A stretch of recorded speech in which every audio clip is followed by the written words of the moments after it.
Bonjour à tous, on se retrouve pour un nouvel épisode du podcast. Comme d'habitude, avant de commencer, si vous souhaitez nous soutenir, vous avez directement notre code stratège sur le site NutriPure qu'on ne présente plus. Les meilleurs suppléments Made in France, tout simplement, qu'on utilise, qu'on recommande à nos athlètes. Notamment, là, aujourd'hui, petite pensée pour les électrolytes. On en parlait avec Souley. Supplément game changer pour votre hydratation. N'hésitez pas, vraiment, ça peut vraiment en faire le travail et ça peut vous aider à encaisser, je pense, des séances de manière plus facile.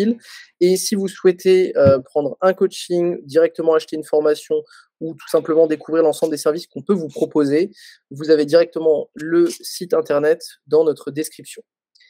Le titre du jour, le podcast du jour, on va vous faire, c'est quelque chose qui nous a été demandé, on va vous faire un peu une mise à jour, une actualisation de nos objectifs, de notre entraînement, de ce qui se passe un peu pour nous, des dernières actualités, parce qu'on est souvent amené à faire des podcasts sur des sujets théoriques ou bien pratiques pour essayer de vous permettre de progresser. Et là, je vous propose qu'on change un petit peu le focus et qu'on commence tout simplement l'épisode un petit peu sur nos actualités, ce qu'on a envie de faire, nos prochaines échéances, s'il y en a, et puis, tout simplement comment va l'entraînement, en ce moment. Et moi je propose qu'on commence par Souley parce que Souley, prépare une grosse échéance, si ce n'est pas l'échéance de l'année. Souley, tu veux nous en Ouais, parler un peu?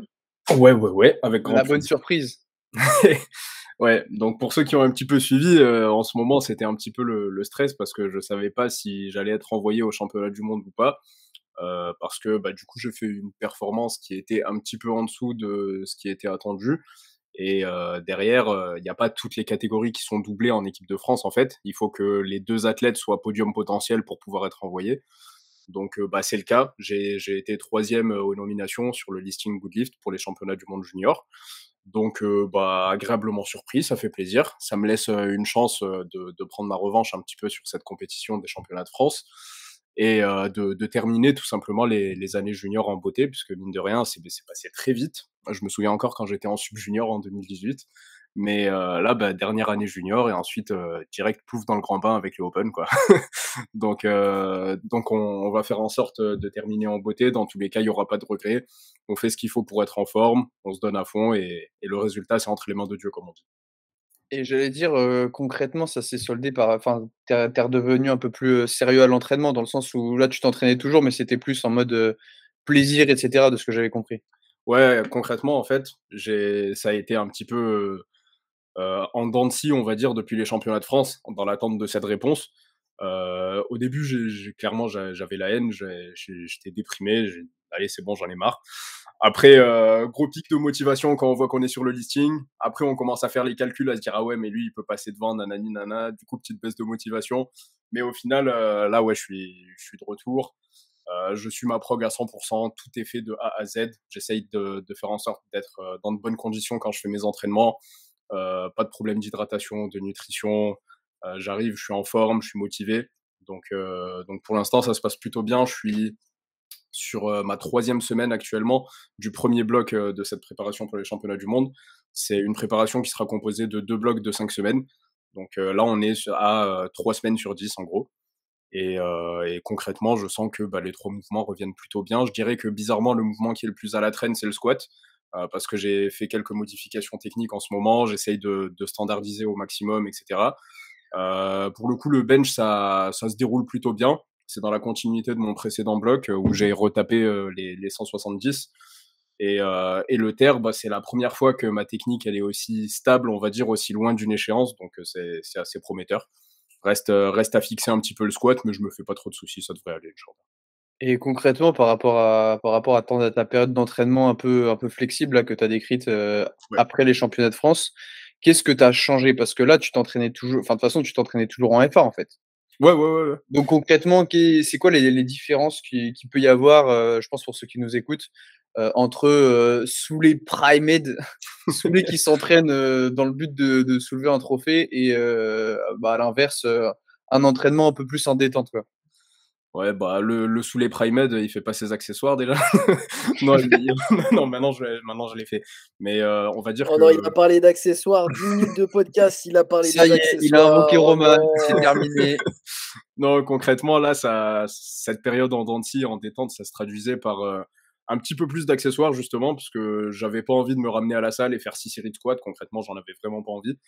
Donc, je faisais le strict minimum sur les mouvements de compétition. J'avais 2 squats et 2 terres avec un tradi, parce que j'aime beaucoup le tradi, même si c'est pas mon mouvement de compétition. Donc, j'ai fait un bloc entier en tradi, sur lequel j'ai doublé, il me semble, de 80, je sais plus, un truc comme ça.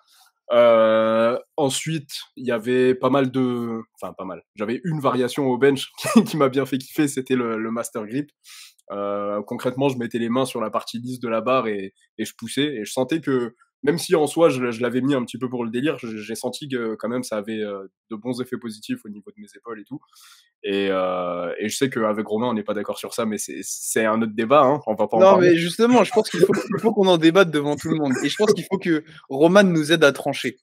Décris, il faut qu'on explique un petit peu qu'est-ce que c'est que cette histoire-là. Ok, rapidement. Donnez-moi les Après, données, donnez-moi les données, et moi je vous fais une conclusion. Mais là, Alors, il me faut du concrètement, Romain, il me dit que pour lui, le master grip bench, donc le close grip vraiment close, ça doit être à peu près largeur d'épaule, parce que pour lui, il n'y a pas d'intérêt à prendre plus serré que ça, en fait. Moi, je lui dis que justement, le fait de prendre en master grip, ça va rajouter de l'amplitude sur l'articulation des épaules, et derrière, on est sur un travail de mobilité, en fait. Et lui, il me dit qu'en fait, non, parce qu'il y a ses biceps qui le bloquent, parce qu'on y revient toujours. Quand Romain, il est pas d'accord avec moi, c'est parce qu'il est trop musclé, tu Mais vois. n'importe quoi. Mais, Non, non, non, non. mais concrètement, moi, Je vais moi, en donner fait, ma version des faits après, parce que là, c'est un peu ce que fallacieux, j'ai là. dit, dans cette situation où vraiment bah, tu dois plier les bras en deux et que tu as l'avant-bras qui est complètement contre le bras, moi je dis juste que quand tu es dans cette situation-là, tu n'as pas voulu changer ton axe et que tu es vraiment trop spécifique en quelque sorte. Et moi, lorsque je fais ce master grip bench, justement, j'ai tendance à avoir un point de contact qui est beaucoup plus bas. Et du coup, bah, je vais quand même avoir une grosse flexion au niveau du coude, mais on va avoir beaucoup plus d'amplitude au niveau de l'épaule, tu vois, c'est surtout ça. Alors, d'abord, j'aimerais qu'on revienne à la racine de la chose. Le master grip a été inventé par un grand lifter de notre époque, monsieur Chestenfischien. Donc, qui est un vrai garçon, hein, qui est un vrai garçon. Faut le dire exactement, quand donc même. un athlète, Pas au squat, mais c'est une autre histoire. pour ceux qui connaissent pas, c'est un gars qui tire en USAPL, je crois, c'est ça? Ouais. Je sais même pas s'il tire d'ailleurs, enfin si en fait, j'ai jamais vu en Ouais, il compétition, a fait mais des bref. compétitions, il a fait. Et donc en fait, lui, c'est le freedom hold, c'est le master grip, et cetera. Donc le principe, c'est de faire des mouvements vraiment sans douille. Donc lui, qu'est-ce qu'il fait? En gros, il a son ce qu'il appelle son master grip et qui est l'équivalent pour lui, d'un grip, largeur d'épaule. Mais il faut aussi préciser que c'est quelqu'un il est assez lourd, je crois qu'il fait 110 kilos ou quelque chose comme ça, voire plus. Et il est assez grand, donc forcément, largeur d'épaule pour lui, c'est pas largeur d'épaule pour un mec qui fait 1,70 m, comme les nabos que sommes Souley et moi. Donc, moi, ce que j'ai dit à Souley, c'est en fait, déjà, Souley, quand il me dit il faut mettre les mains sur la partie lisse, tu sais à quoi il me fait penser? Il me fait penser aux bros, tu sais, qui disent non, le bench press serré, c'est comme ça, tu vois. Et en fait, moi, il y a un peu ça qui me gêne. Le fait, tu sais, en fait, d'avoir tes poignets en rotation, tu sais, en rotation externe, c'est trop bizarre. Et accessoirement, le fait qu'il y ait aucun confort. Je considère que déjà, si tu as, allez, un doigt ou 2 sur la partie lisse, tu es déjà très proche. Mais non, monsieur Souleymane Turki veut presque me forcer à coller les mains. Bah, concrètement, c'est inconfortable parce que t'as pas l'habitude et parce que t'as pas orienté tes mains un petit peu vers l'intérieur. Tu sais, tu peux avoir les mains qui se touchent carrément si t'as les poignets orientés comme ça.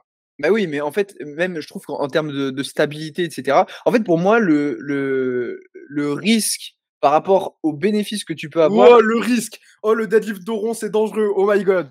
Non, mais en fait, déjà, si tu pour ceux qui ont déjà testé, en fait, essayez de sortir une barre un peu lourde avec les mains qui se touchent quasiment. Vous allez voir qu'en termes de stabilité, c'est le néant. Gros, Et on parle pas des mains qui se touchent, on parle d'avoir le petit doigt qui est juste avant la partie rugueuse. Genre, t'es un abuseur là quand même. non, tu as dit la main complète sur la partie lisse. Bah oui, donc ça veut dire que t'as le petit doigt concrètement qui est juste à côté de la partie grip. D'accord, OK, OK. Ah oui. Mais bon, en tout cas, je propose aux gens d'essayer, de se faire un peu leur avis.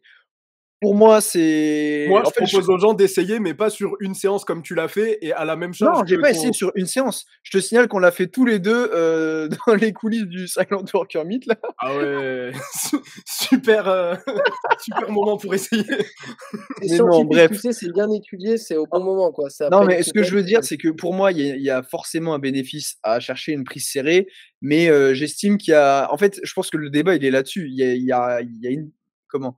Un grip, un écartement à partir du moment, à partir duquel le fait de resserrer plus, c'est pas forcément bénéfique, en fait. C'est surtout ça, moi, mon questionnement, tu vois. T'as fini? Vous voulez que Ouais, je, j'ai vous fini, voulez que c'est bon. je donne une conclusion? Roman, est-ce que tu penses qu'il faut faire du bench avec les mains très proches comme ça? Moi, je Est-ce que sais que tu Roman, penses? il va être de mon côté, il va en programmer à ses athlètes, je le sais. Moi, je pense pas. Alors, déjà, il faut remettre les pendules à l'heure. Un close grip, ce n'est pas un closer grip. Je n'en peux plus des closer grip qui sont juste des wide grip avec un doigt plus serré. Si on fait du close grip, on doit l'appeler le master grip. Et à mon sens, la moitié de la main peut être sur le knurling, la moitié sur la partie lisse. Là, on est sur un master grip. Je ne suis pas d'avis Voilà. qu'il faut forcément à l'extrême, mais par contre, j'entends ce que dit Souley quand même sur le fait que forcément, tu vas aller chercher un peu plus de flexion au niveau du coude, parce qu'en fait, tu vas te retrouver avec une sorte de Tate press en fait, un peu. Ça donne un truc un peu où en fait, tu te retrouves avec je sais pas comment dire ça, mais tu aurais vraiment les coudes très ouverts en fait pour pouvoir descendre. Et en fait, je pense que ça t'ajoute encore un peu de flexion au niveau d'articulation du coude. Mais encore une fois, je pense que c'est parce que Souley, l'air de rien, je pense que tu te places quand même très bien et que tu as quand même une très bonne maîtrise technique sur le Contrairement à mouvement. Je veux Romain, dire, du coup. Hein. Romain c'est le bench spécialiste, mais si tu changes un paramètre, ça le fait Non, pas. t'abuses. T'abuses. Moi, je peux bench sur une planche à pain, je peux bench avec n'importe quel grip.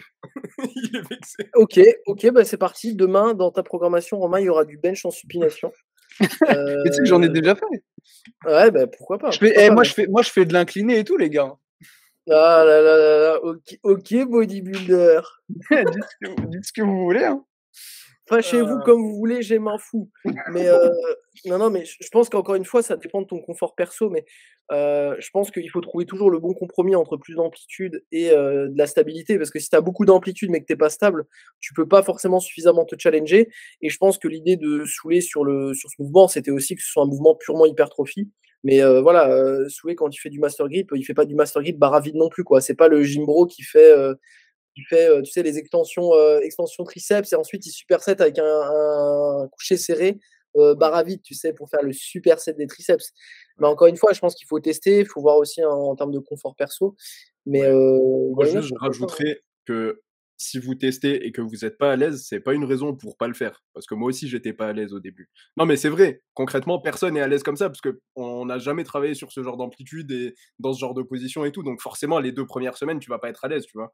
Ouais, je suis d'accord, mais je pense qu'il y a une différence entre là, je parle pas de ce mouvement-là en particulier, mais je parle en général, entre être à l'aise sur un mouvement et vraiment, enfin ne pas être super à l'aise sur un mouvement et vraiment sentir que ça le fait pas, tu vois? Genre t'as des gens, je sais pas, je vais te dire une bêtise, Soulé, mais si je te demande, demain de faire du squat, barre, sur les coudes, tu vois? Tu vas me dire, ouais là, et si Moi, je je te vais dis: refaire. «Ouais, tu barre triceps, plus», tu vois? Tu vas me dire, «Ah, ouais, je suis pas à l'aise et tout», je te dis: «Ouais, mais c'est parce que tu connais pas le mouvement». Tu vois ce que je veux dire? Certes. Donc bon, bref. En tout cas, voilà, vous avez eu un peu plus, d'insight sur nos chamailleries avec, Souleymane. Il y en a à peu près 2 de ce style-là dans, chaque semaine. Je pense qu'on pourrait faire un podcast à chaque fois. Donc Sur les chamailleries de programmation quand tu veux optimiser et que tu veux trouver les petits secrets, quoi. après, je tiens quand même à donner un point à Soulé, c'est que, pour l'anecdote, j'ai essayé de le faire pour les conditions dans lesquelles je voulais le faire, c'est que j'avais un 6x5 en close grip, donc je crois que j'étais genre à 140, un truc comme ça, et à la dernière série, vu que j'étais assez facile en fait, je me suis dit: «Vas-y, tu sais quoi? Je vais faire closer, je vais faire, vraiment master grip». Mais il y a un truc que j'ai pas dit non plus, c'est que j'attendais que la série soit facile et j'avais pris encore plus serré que ce que Squeezie m'avait dit parce que je voulais lui dire: «Voilà, je t'humilie sur Voilà, sur donc ton exo». concrètement, Master grip. Et j'ai sorti concrètement, la barre et clairement, elle a failli finir dans mes gencives donc j'ai fait une rep mais bon, elle est montée en zigzag, tu vois? Voilà. voilà. Donc concrètement, il a voulu jouer au plus malin. Et après, derrière, vu qu'il a pas warm-up en master grip, vu qu'il a pas pris le temps de faire les choses bien, qu'il s'est pas fait dérac la barre, eh ben monsieur, il dit oh mais je suis pas à l'aise, c'est instable, non non non. Non, mais après on me dit que je suis un spécialiste et cetera. Moi je bench sur Basic Fit, j'ai pas besoin qu'on me sorte la barre. Bah apparemment si. Non, mais bon, C'est en tout c'est vraiment cas, la nouille suprême, quoi. Master grip à en tout basic cas, fit, je je pense que tu pense que débloques un truc. je signerais volontiers un master grip, avec les 2 mains sur la partie lisse, enfin les 2 doigts sur la partie lisse. Là, ça me va totalement et j'aurais pu honorer mon format comme ça, je pense. Enfin bref. Et toi, Romain, justement, ça donne quoi l'entraînement maintenant? Vu qu'on sait qu'il y a des close grip à 140, comment ça évolue ce bench? Alors, les 10 de saucisserie de l'entraînement de Souleymane, moi, ça représente 90 de mon entraînement. Non, je dirais que, avec les différentes gènes que j'ai pu avoir pendant un moment, le fait que j'ai eu un training qui a été un peu en dents de scie, j'ai cherché à avoir un peu de nouveauté, en fait, tout simplement. Et du coup, j'ai un petit peu laissé tomber le low bar, le deadlift et cetera sur lequel, bah, pour le moment, j'ai juste envie de faire une pause, donc c'est pas du tout une pause définitive ou quoi, c'est vraiment quelque chose de temporaire. Et à la place, je veux me concentrer un peu plus sur, certains mouvements d'hypertrophie, renforcer mes hinges, mais avoir, peut-être un peu moins de facteurs limitants que, la position dans laquelle je me mets et être obligé de partir du sol à chaque fois. Et sur le squat, j'ai envie de faire un peu de high bar et je vais en profiter pour pousser un peu mon bench et essayer de décrocher les 190, voire les 200 kilos, à 83 kilos de poids de corps, pourquoi pas? Ce serait cool. Ça commence à devenir super sérieux, mais si justement, si on revient un peu sur c'est intéressant ce que tu abordes, je pense, cette idée que, c'est un ce que tu vas faire, ce que tu vas mettre en place, tu as justement parlé sur le fait, par exemple, au soulevé de terre, que tu arrêtais pas le soulevé de terre, de manière générale, tu arrêté le soulevé de terre de compétition pour l'instant, mais que Ouais, c'est temporaire. c'était temporaire. Justement, souvent, ces périodes, elles sont vues comme, je vais pas dire des échecs par certains athlètes, mais il y a certains athlètes qui, quand ils ont un peu moins envie de faire des mouvements de pompe, ils disent: «Oh là là, je vais régresser, oh là là, ça va pas du tout avancer». Qu'est-ce que tu Mmh. en penses de ça? Tu penses qu'il y a moyen de quand même, continuer à progresser, même si on va sur des mouvements, bah, disons un peu plus plaisir, un peu plus, nouveauté, quoi? Je pense que dans ce cas-là, il faudrait juste, regarder, bon, de toute façon, l'avenir nous le dira. Là, je vais mettre un gros coup de pression, mais je dis: «Il faudra regarder ce que Souley, fait aux Worlds». Wesh. Mais, concrètement, non, mais je vais dire concrètement, tu as fait quoi? Tu as fait 2 blocs peut-être, un peu plus cool Ouais, et un peu plus de là, au 2 blocs, final, ouais. tu as 2 blocs pour te remettre à niveau. Donc ça veut dire qu'en fait, ta préparation, ça aurait été un peu 50-50. Et concrètement, s'entraîner sans être, hyper focus sur, du SBD au standard et cetera et travailler plus, sa force, générale, c'est peut-être pas ce qui est optimal. Mais si sur le papier, ça te permet d'adhérer à ton entraînement, de te donner plus, plutôt que d'aller faire tes entraînements à reculons, je pense que c'est quelque chose d'entièrement valable aussi, hein. Faut pas oublier que la force athlétique, c'est notre sport, mais il y a personne qui vous met le flingue sur la tempe, qui vous force à faire vos séances à chaque fois. Il y a personne qui vous force à faire une compétition tous les 2 mois. Et ouais, dans mon cas, c'est toujours la force, je dirais, de manière générale qui m'a un peu intéressé. Donc j'essaye de faire certains mouvements en dehors du SBD juste parce que, ça m'a toujours plu. Donc ces mouvements-là, j'essaie de les maintenir et bon, bah, là, pendant un petit moment, je vais me refocus un peu sur le bench. Le squat en high bar parce que, c'est toujours un mouvement que j'ai bien senti et que je faisais pas particulièrement. Donc voilà, là, j'ai décidé que j'allais pousser mon high bar. Mais attends, je viens d'avoir une illumination, gros, excuse-moi, je te coupe. Mais tu vas faire la FNSL, en fait? C'est Tu ça, vas j'allais dire, squatter en high c'est bar, Romain le tu vas Ça y faire est, ça y est, l'année dernière, il m'avait déjà harcelé, il m'a dit: «Tu vas les faire, tu vas les faire». mais attends, mais c'est magnifique, tu vas squatter en high bar en plus, personne va pouvoir dire: «Ouais, Romain low bar», tout ça. Eh mais c'est trop bien! Non, je pense que honnêtement, j'aurais vraiment pas le niveau. Que ce soit niveau honnêtement, dips, je sais pas ce que je vaux, mais je pense que c'est peut-être le mouvement sur lequel j'aurais le plus de facilité. Après, traction et muscle up, honnêtement, pour le moment, je suis à la rue, quoi. Bah, puisque tu as jamais pratiqué le muscle up, tout simplement. Ouais, non, mais le muscle up, j'en ai fait très peu, honnêtement. Je m'y étais mis un petit peu quand, tu sais, tu m'avais proposé l'année dernière de faire la prépa FNSL et en fait, après peut-être 2 séances de dips, j'ai vu que combiner un volume conséquent de bench avec les dips, c'était vraiment compliqué. On pouvait pas chasser tous les livres à la fois. Mais du coup, on Donc va réduire le volume au bench. non, parce que les 190 ou 200 au bench, ça me séduit plus, tu vois, pour le moment. Après, honnêtement, le fait de faire une compète de street, moi, j'y serais pas particulièrement opposé, mais pas tout de suite, en tout cas, tu vois? Bientôt, je vais voir Romain débarquer avec des coups de bière, se mettre sur une station à dips, je vais dire: «Oh Ah là non, là, par qu'est-ce contre, que c'est que cette histoire?» non, non, non, non, Il non, mais optimise. Ça tombe bien que je te demande pas de faire ça tout de suite, Romain, parce que la FNSL, c'est en décembre, c'est pas en juillet. La transition, c'est ici que vous l'entendez en Non, non, avant-première. non, non, non. Écoutez pas, Romain va écoutez tipser. pas ces vieux grigous là qui vous font miroiter, je sais pas quoi. C'est- je suis encore maître de ma pratique, donc voilà, on verra. Ouais, d'ici 2 semaines, on va voir Romain, il va être en train de faire des arrachés, il va nous dire, «Ouais, j'aimais bien ce mouvement, j'avais envie de tester». Alors, pour ceux qui connaissent ma mobilité légendaire, je pense que je suis pas prêt de faire un arraché. Ouais, c'est pas faux. Mais non, en vrai, il y a quand même plus de chances de me voir faire une compète de street que de me voir faire une compète d'haltéro quand même, hein. Là, faut pas déconner. Ouais. Non, mais un Et du bench, coup, toi, à mon énerver. ami Roman, qu'est-ce que ça raconte là un peu en ce moment? Moi, je pense que ça a été ma pire année de pratique. Je parle de 2023. 2022, c'était une très, très bonne année. J'ai pu faire la WEC, j'ai pu faire les Europes. En fait, ça a commencé un peu à partir dans tous les sens, à partir des championnats d'Europe. Pour redonner un peu de contexte, moi, c'est une année un peu particulière parce que je finis mon doctorat. Moi, il y a aussi le fait que moi, j'ai essayé de dégager sur cette année plus de temps aussi pour Strange Strategy, pour qu'on puisse, parce qu'en fait, Strange Strategy, au moment où ça sort ce podcast, c'est aussi devenu une très grosse équipe. On est de plus en plus nombreux. C'est devenu vraiment une grosse priorité. Donc moi, j'ai essayé de l'entraînement est passé un peu au second plan pour, je dirais aussi, à cause des circonstances. En fait, au championnat d'Europe, moi, je me suis déchiré le quad gauche.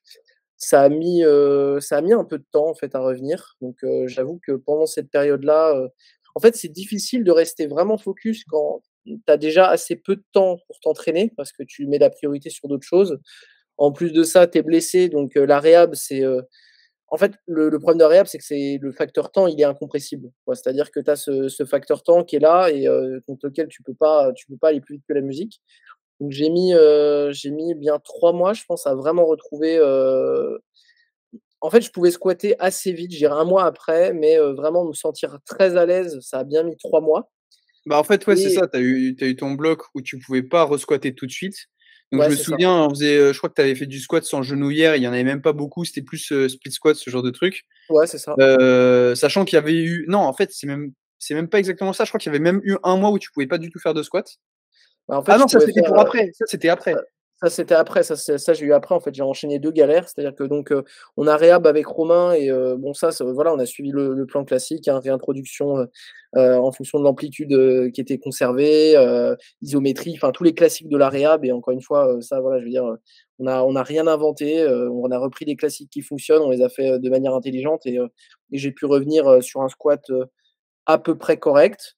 Et petit souci supplémentaire, directement je suis remis de réhab et petit souci de santé qui fait que je suis hospitalisé, voilà, pour rien de très grave, hein, mais tout simplement enlever une varice, sur ma jambe gauche. Ce qui fait que, là, arrêt total, du sport pour, 2 semaines et arrêt complet du bas du corps pendant une quarantaine de jours. Donc Mmh. quand tu reviens de réhab, tu retrouves tes perfs, et en C'est plus de ça. ça, on te dit: «Allez hop, non». Donc là, j'ai fait pendant, en accord avec Romain, j'ai fait un bloc où vraiment le goal c'était, hypertrophie, enfin haut du corps et globalement, préparer un petit peu, les échéances qui vont venir. Sur cette période, l'entraînement, je vais pas dire qu'il était secondaire, mais je pense que c'était, finalement, j'ai essayé de prendre le positif qu'il y avait dans cette période-là. Je pouvais pas m'entraîner à fond et tant pis, finalement, c'était pas très grave. Justement, on a pu aussi, beaucoup travailler sur certaines stratégies. Moi, j'ai pu travailler sur d'autres aspects, aspects pro et ainsi de suite. Donc forcément, pas la meilleure des saisons, en tout cas des fins de saison et puis début de saison 2023. Mais par contre, ça a été une période qui a été, je dirais, physiquement très éprouvante, mais ça m'a fait beaucoup de bien parce que je me suis en fait, je après les Europes, je l'avoue que avec Romain, on a enchaîné 2 preps, hein. On a fait, la WEC et les Europes avec très Mmh. peu de temps, 10 semaines d'intervalle. Et sur les Europes, j'étais à mon meilleur niveau jamais atteint. Vraiment, on avait poussé la prépa très loin. J'étais vraiment, je pense que j'étais très fort. Je pense, malheureusement, j'ai pas pu exploiter parce que me suis blessé sur mon premier essai au squat, hein, donc j'ai fait mon last warm-up sur le plateau plutôt que mon premier essai, tout simplement. Alors qu'en plus, sur la prépa, il y avait eu aucune gêne, et cetera? Il y avait pas de signe Non, non, c'est particulier, ça qui est d'autant plus frustrant, c'est qu'on on a fait du mieux qu'on pouvait, j'ai pas eu de gêne, j'ai vraiment là-dessus, j'ai optimisé vraiment niveau repos, niveau diète. Mais bon, c'est aussi un peu les aléas quand on pousse la machine et quand, de temps en temps ça marche, de temps en temps ça marche pas et puis, c'est le jeu. Mais je pense que là-dessus, j'étais vraiment arrivé à mon pic de forme et je pense que ça m'a aussi un peu ennuyé après. C'est-à-dire je me suis dit: «OK, bon en fait, tu as beaucoup travaillé, tu as pas pu l'exploiter», donc il y avait un goût un peu, d'inachevé. ouais. Mais par contre, paradoxalement, ça m'a montré que j'avais toujours envie de faire ce sport. Parce que je me suis posé la question, je me suis dit, j'avais cette discussion avec un des athlètes de chez Stretch Strategy, comment on fait quand on coach, quand on est soi-même athlète, quand on est passionné, parce qu'on est aussi passionné des sports de force, c'est-à-dire qu'on regarde, on regarde les compétitions et ainsi de suite. Tu es tout le temps dedans et à force, tu sais plus toujours si tu pratiques parce que tu as l'habitude de pratiquer ou si tu pratiques parce que tu aimes ça, en fait. Ouais. Parce que tu es toujours dedans, en fait et plus l'équipe, grossit, plus, on a des athlètes, plus on est, investi aussi avec des athlètes, donc il y a aussi cet aspect communautaire qu'on aime bien et en fait, je me suis dit, ouais, quand j'étais blessé, je me suis et même après pendant ma petite convalescence, post-opératoire, je me suis dit, «Ah ouais, en fait, c'est ça, en fait, moi j'adore m'entraîner, en fait». C'est, au-delà des compètes, c'est j'adore m'entraîner. C'est un truc que je kiffe, ça fait partie de ma routine un peu quotidienne et c'est un truc que j'aime bien et là, l'entraînement, il est bien reparti, là, je suis, au même à peu près au même niveau, que le bloc, pré-Europe, mais avec, là, vraiment zéro douleur, pas d'opération prévue dans les 6 mois, c'est OK. Pas Pas de pour le déchirure de quad, moment, je déconne. Oh l'enculé. pas de déchirure de quad. Non, non, normalement tout va plutôt bien se passer, et puis, moi là, ma prochaine échéance, ce sera, septembre pour les championnats, francophones de Belgique, où l'enjeu ce sera d'essayer d'aller choper, une qualif inter, si c'est possible en fonction, de la forme d'ici là, tout simplement. OK, cool et du coup, les minima, c'est quoi, en Belgique pour atteindre, l'international? Je crois que pour, Europe, on doit être autour de 6,70 en OK. 83. Ils ont pas mal évolué ces derniers temps parce qu'il y a eu tout un nouveau pool d'athlètes aussi, hein, les Bien sûr, athlètes ça très monte jeunes, le niveau en qui Belgique aussi. montent aussi. Après, en 83, le top là-dessus, c'est, Elias, lui Elias, qui est, ouais. lui voilà, lui il est vraiment très, très en avance et il commence à afficher il a un très, très gros niveau donc maintenant pour l'instant c'est un peu le leader et qui est difficilement accessible mais par contre vu qu'on a 2 fédés en Belgique, on a le côté francophone et le côté néerlandophone, il Ouais. envoie en général un athlète francophone, un athlète néerlandophone D'accord, et OK, donc cool. en fait, il faut viser la deuxième place en fait, et ça va OK. se jouer entre 6,60 et 6,85 je pense, quelque chose OK, comme ça. parce que Elias là, il vaut combien? Il vaut dans les 720, un truc comme ça, non? Ouais, ouais, ouais et cette année, à la base, c'était un 74, Elias et Oui, il vaut on pas. salue Elias s'il nous écoute, il parle pas français mais on le salue. Heu, Il On parle un salue peu une français. personne par podcast de toute façon, il donc parle un petit peu français, mais il fallait dire bonjour à quelqu'un, mais il parle un peu français. Mais à la base, c'est un 74 qui dominait, les championnats de Belgique, hein, très clairement, il y avait personne qui le suivait et il est monté d'une caté, ça a mis un peu de temps à se mettre en place, sa prise de poids aussi. Mais par contre là, maintenant, il est lancé et son squat a pris 40 kilogrammes, son terre a pris 30 kilogrammes, enfin, il a explosé et là, clairement, pour l'instant, je sais que je peux pas le rattraper, mais c'est pas tellement l'objectif en tant que tel, c'est plus l'objectif long terme. Et puis il y a quelques athlètes, il y a des 83 qui sont très, très solides en Belgique aussi, donc on va Et voir un peu ce que moi, ça donne. je vais lâcher une grosse hot take, hein, mais Roman Prime, il peut taper 750.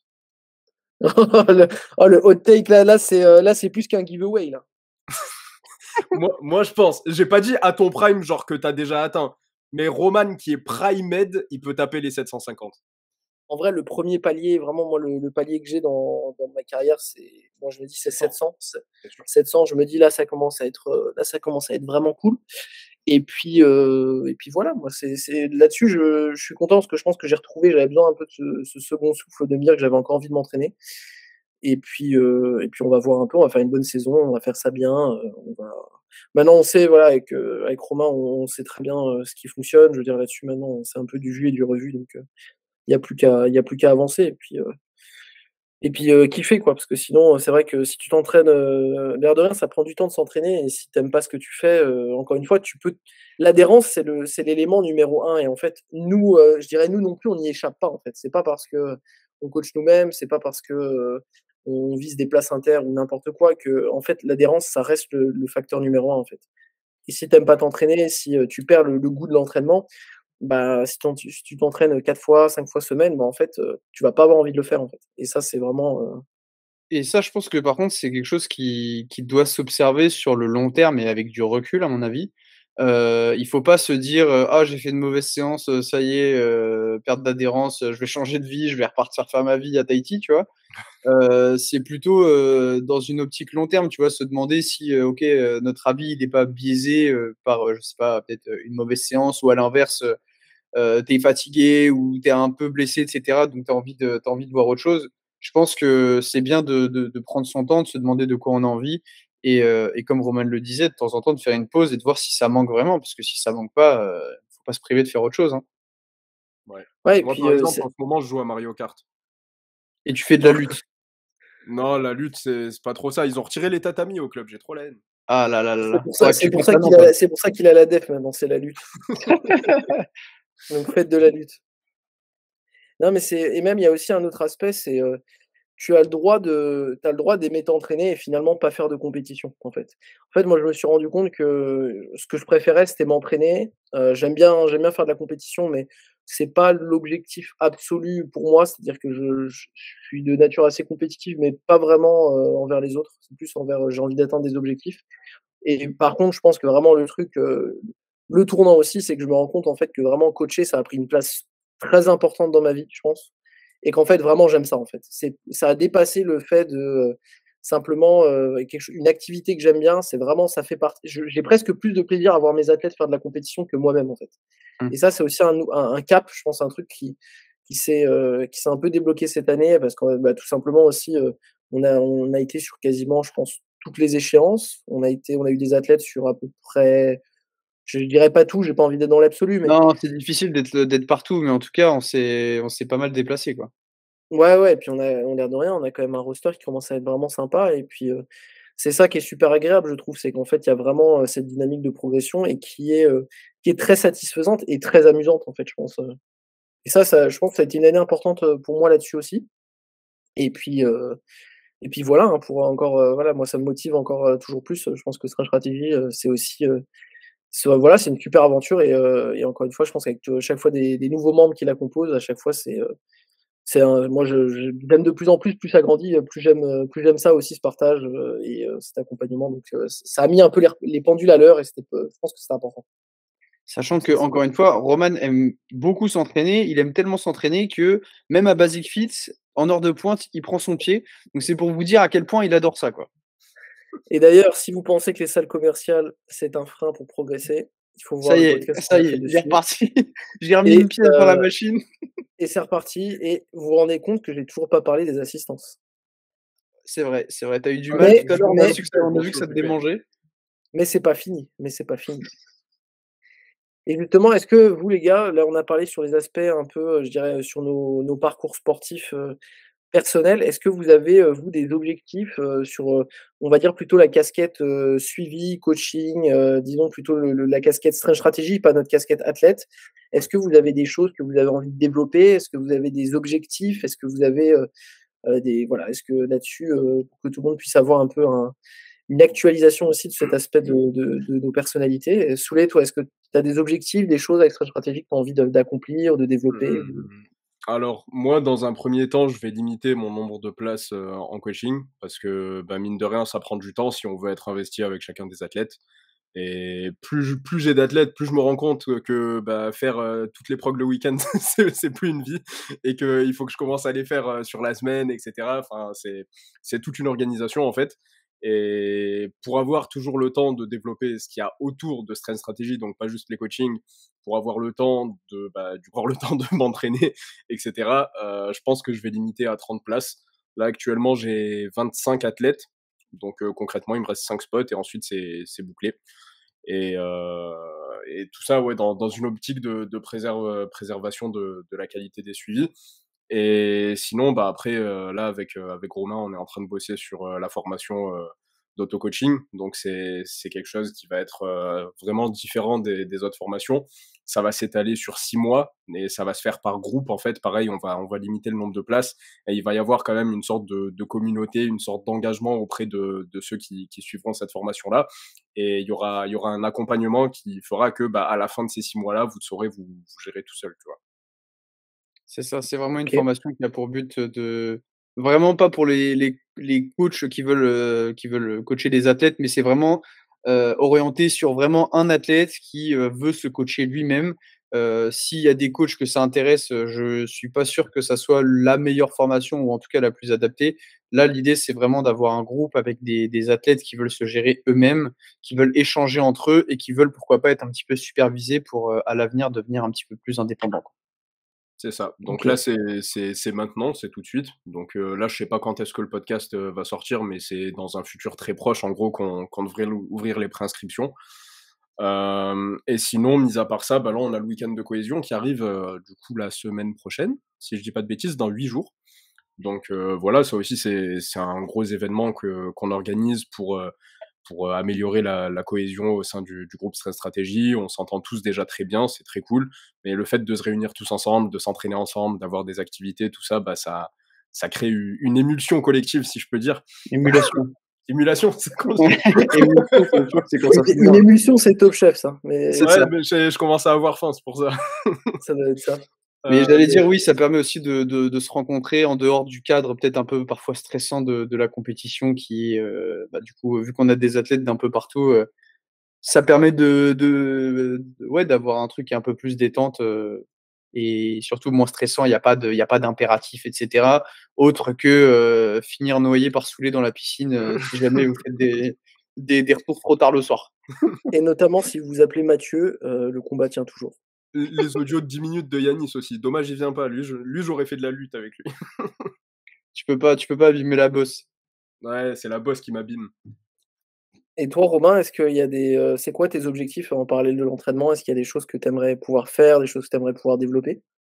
Alors pour ce qui est du côté de Stream Strategy, j'ai quelques idées en tête, mais je préfère les garder pour moi pour le moment. Si vous voulez, on en parlera après. Et du côté plutôt, orienté entraînement, je pense que déjà si je pouvais passer, pourquoi pas 190, au bench, ça me ferait plaisir. J'ai aussi, des objectifs un peu cons, du style j'aimerais bien faire, 5 reps à 140, au développé incliné, j'aimerais bien, faire, 10 reps à 180 en high bar, tu vois? Des trucs un peu cons comme ça, tu vois? Des objectifs pour l'hypertrophie. Ouais, mais enfin, tu vois, après si j'ai ça, je suis même pas sûr de continuer à faire du high bar ou quoi, puis, peut-être que d'ici là, je serai retourné sur mon low bar et que je me dirais: «Vite mes 250», tu vois? Ah, c'est possible, hein, c'est possible, mais après, si ton high bar monte bien, il y a pas de raison que ton low bar, Non, mais ne bien suive sûr, pas c'est ça non plus, aussi, hein. puis c'est des mouvements qui sont assez proches, donc même si tu es pas, je veux dire, il y a un moment, si tu prends, je sais pas 20 kilos sur ton high bar, ton low bar, va difficilement stagner à la même truc, donc peut-être que le transfert sera pas de 20 pour 20, mais peut-être, je sais pas, gratter 5 voire 10 kilos de plus, c'est pas aberrant, quoi. Non, complètement, c'est des bons objectifs et puis, oui, oui, c'est aussi la difficulté, je me rends compte en te posant la question que c'est aussi la difficulté parce que pour Stream Stratégie, on a des gros projets et il y a aussi, voilà, des idées, on essaye d'être un peu à la pointe aussi de ce qu'on peut proposer. On est aussi très actif dans les retours parce que l'air de rien, avec les formations, on a lancé, quelque chose de j'ose le dire, mais je pense quelque chose d'un peu inédit en français et on a, des retours qui sont vraiment excellents. On vous remercie d'ailleurs pour ce soutien évidemment et merci aussi évidemment pour vos retours sur, d'autres thématiques, d'autres sujets et je pense que vous allez être très satisfaits de ce qui va tomber au cours de la prochaine année et je suis persuadé que ça va être, encore une fois, on a mis la de toute façon, je le dis et il y a plus rien à Inch'Allah, prouver. si Je Dieu le pense veut, que toujours. Moi bien moi, sûr, mais j'aimerais le dire, mais pour les formations, je suis un peu, bon, pour le moment, on essaie de mettre ça en place, mais j'aimerais bien, tu sais, qu'on ait un système, d'avis, tu vois? Que ce soit avec, mmh, Trustpilot ou peu importe. Mais moi, il y a quelque chose qui déjà me fait énormément plaisir, c'est de voir que, tous les clients qui ont déjà eu des formations, enfin, qui ont déjà pris une première formation, à chaque fois, ils en reprennent d'autres. Et tu vois, pour moi, c'est assez significatif parce que même si on n'a pas toujours des retours par message, et cetera, parce que bon, bah, tout le monde le fait pas. Parfois, on a un mail, un petit message privé, et cetera, ça fait toujours plaisir. Mais moi, de voir que à chaque fois, les gens reprennent les formations, et cetera, c'est vraiment, c'est vraiment un super retour, en fait. Tu te dis: «Oh, OK, ça plaît, les gens sont vraiment super satisfaits par le travail, et cetera». Nous, c'est pareil, on essaie de gonfler un peu la qualité à chaque fois. On essaie de trouver de nouveaux trucs pour rendre la formation, plus complète, plus lisible, plus enfin, tous ces trucs-là. Ouais. Donc ouais, les retours, que ce soit par message ou via, des achats, fidèles, c'est vraiment sympa. Ouais, de fou, de fou. Et d'ailleurs aussi, j'ai oublié de le préciser, mais enfin, moi, YouTube, ça fait partie de mes gros objectifs quand même. Là, je reprends une bonne cadence. Je vais bosser avec Colas, certains le connaissent peut-être, mais c'est lui qui va tourner au moins une de mes vidéos par mois. Et là, vu que je me suis rendu compte, mine de rien, que c'est du boulot de tourner des vidéos, de les monter, de les Oh poster, alors! etc. Oui, Romain.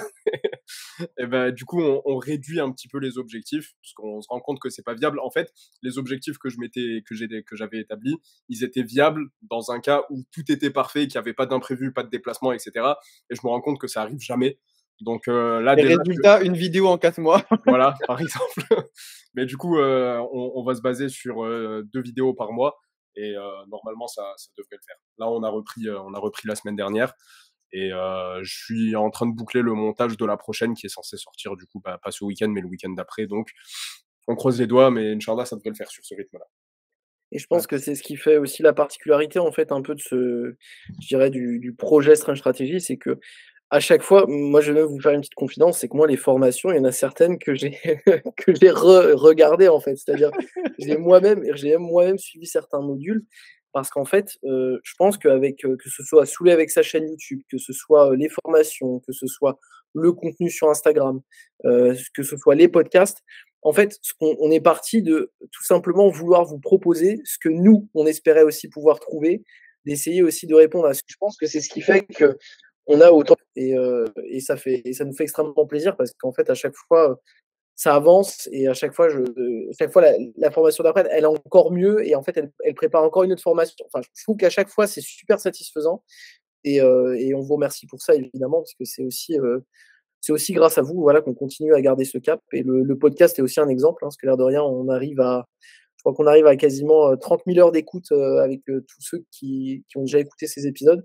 Ça fait de très, très longues heures de podcast et je pense qu'on a encore plein de sujets à aborder, à discuter évidemment, que ce soit formation, giveaway qui d'ici là, je pense, sera déjà sorti. Mais voilà, on essaie de faire rayonner ça au maximum et encore une fois, on est arrivé aussi à un moment où, et ça nous fait extrêmement plaisir, c'est qu'on travaille aussi maintenant avec, des athlètes qui, viennent pour aussi les spécificités de ce qu'on propose et on a la chance de pouvoir travailler avec des athlètes qui sont investis et ça, je pense que c'est aussi quelque chose qui est super important pour nous. C'est qu'on continue aussi à vraiment avoir une communauté, un groupe d'athlètes avec qui on a du plaisir à travailler et ça, je pense que c'est le plus important aussi pour qu'on puisse, continuer ça sur le long terme. Moi, je sais pas ce que vous en pensez les gars, mais je Ouais, pense bien sûr. En que fait, je trouve que la différence, c'est, enfin, travailler avec des athlètes investis, ça fait tout, en fait. Parce qu'il y a beaucoup d'athlètes qui s'imaginent que, comment payer un coach, c'est payer sa progression. Tu sais, c'est bon, tu as le meilleur coach du monde, tu es sûr que tu vas progresser. Dans les faits, c'est pas vraiment le cas, tu vois? Le coach, c'est plus celui qui te donne l'itinéraire, qui te donne la carte. Mais si après, toi, tu choisis de t'arrêter entre temps, de faire demi-tour, de faire des détours, et cetera, bah, ça va pas aussi vite que prévu et c'est frustrant des 2 côtés. Donc non, Dieu merci, on a des athlètes qui sont super investis, avec lesquels ça monte super bien. Donc bon, faudrait qu'on fasse nos postes de progression, mais on est à la ramasse parce que, comme d'habitude, on a toujours 50 000 projets sur le feu. On n'a pas eu le temps encore, mais il y en a eu beaucoup. Il y a eu, il y a eu Guillaume, il y a eu Elouan, il y a eu Warren dont, je crois qu'on a déjà fait un post. Ouais, il y Il a y a eu eu Pierre. Radia, il y en a plein. Honnêtement, je suis désolé parce que je sais qu'ils vont écouter et j'aurais pas cité tout le monde. Mais en fait, il faudrait juste que je regarde, que je regarde mon drive et que je cite tout le monde, tu vois? Parce qu'ils font tous un travail de fou, quoi. Et ça, c'est aussi un aspect qui était important pour nous, c'est que cette progression, elle puisse aussi, créer, pas une émulsion, mais une émulation, mais collective. C'est-à-dire qu'en fait, il y a aussi le fait que quand tu t'entraînes avec en fait, ça crée une sorte d'ascension, mutuelle. C'est-à-dire que quand tu vois que tu es dans un groupe où tout le monde s'entraide ou et même le groupe qu'on a, il est extrêmement actif, en fait, pour discuter de, bah, voilà, de tout ce qui tourne autour, en fait, de la motivation, la supplémentation, la diète, tout ce dont on peut parler, en fait, quand on aborde, finalement ces sports, j'allais dire les sports de force qui sont des sports quand même assez solitaires et là-dessus, je pense qu'on a vraiment une équipe qui commence à devenir vraiment, de plus en plus grande, avec des gens sélectionnés, avec des gens avec qui on a du plaisir à travailler et je pense que c'est vraiment, bah, je pense que c'est vraiment tout ce qu'on peut espérer d'une communauté et d'un projet qu'on porte tous les 3 maintenant et qui, je pense, se fait une place, petit à petit, dans les sports de force. C'est bien résumé. Je pense que Ah c'est un résumé qui est plutôt pas mal. Bah, si vous n'avez rien à rajouter, moi je pense qu'on a fait un peu un état des lieux de nos parcours, de ce qu'on a envie de faire dans les semaines, mois, années à venir. Parce qu'encore une fois, il y a plein de super projets dont on ne parle pas encore pour le moment, Souley a parlé de l'auto-coaching qui sera un projet, que je vous invite à suivre, de manière, très assidue. Mais il y a aussi plein d'autres choses qu'on vous prépare et qui vont arriver très, très vite. Là, d'ici là, on a, déjà des projets avec nos athlètes, mais aussi d'autres choses qui vont pouvoir émerger. Si ça vous intéresse, évidemment, vous connaissez, l'endroit où vous pouvez trouver toutes les informations. Vous avez notre site internet. On reste également disponible, sur Instagram si vous souhaitez échanger, si vous avez des questions relatives aux formations, à nos services ou aux programmes personnalisés. Si vous souhaitez nous soutenir, n'oubliez pas un petit like, un partage, un commentaire et puis on se retrouve très rapidement pour un nouveau podcast.